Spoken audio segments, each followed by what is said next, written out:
花蝴蝶翩翩飞舞，穿梭眼前，让人仿佛置身世外桃源。这是南台湾高雄邱佑杰苦心经营的蝴蝶乐园。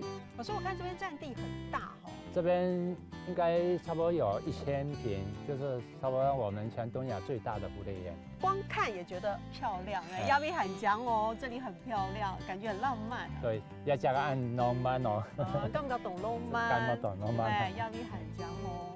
栽种成荫的植物原来别有用意，要为蝴蝶建立食物链。园主说，台湾400多种蝴蝶，食草各有不同，想吸引蝴蝶群聚，当然要先投其所好。我们最先要培育这种蝴蝶，它就这么简单，插枝啊。一般说插枝很容易，就剪一棵就是差不多15公分的树枝来插出未活，就是不然，我们插枝就插了5年。辛苦的还不止这些，要让蝴蝶安身立命，天天如履薄冰。但天灾难防，去年88水灾肆虐，蝴蝶园瞬间化为乌有，又得从零开始。邱佑杰咬紧牙根，重新复育蝴蝶，透过导览解说，希望让更多人爱蝴蝶、惜蝴蝶，也省思生态平衡的重要。为什么现在外面的蝴蝶你没有办法看到？为什么一定要来我们蝴蝶园看？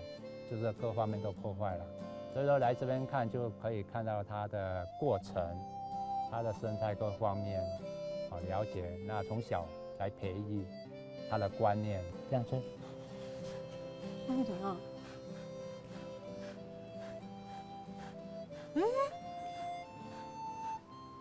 抬起头，是不是泥态蛇形？有没有？是不是泥态蛇形？就像毛毛虫，终究得历经脱蛹而出的煎熬，才有羽化成蝶的美丽。邱佑杰坚信，台湾蝴蝶王国的美名还能延续。亚比罕江哦，感觉懂浪漫。亚比罕江哦，感觉懂浪漫。